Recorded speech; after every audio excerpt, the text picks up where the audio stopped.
dati-rati, hindi ko pa naiintindihan ang lahat. Marami pa akong hindi alam, hindi nakikita at hindi nararanasan.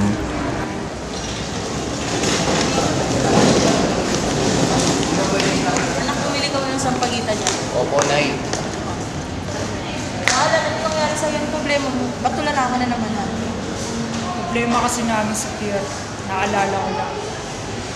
Kulang na kulang ang sweldo namin. Hindi natin mapag-aral si Victor.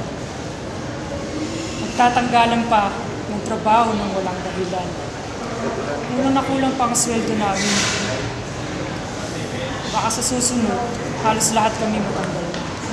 Ay naku, hindi ka matatanggal yan, kaya hayaan mo na muna ha. Anong hayaan? Pati nga sa kantin nagbabayad kami. Kumain ba kami o hindi? Hindi ko pwedeng hayaan yun. Kaya gumagawa na kami ng malawakang protesta laban sa mansion. Nay, nagsusulat sa pagkita. Wala.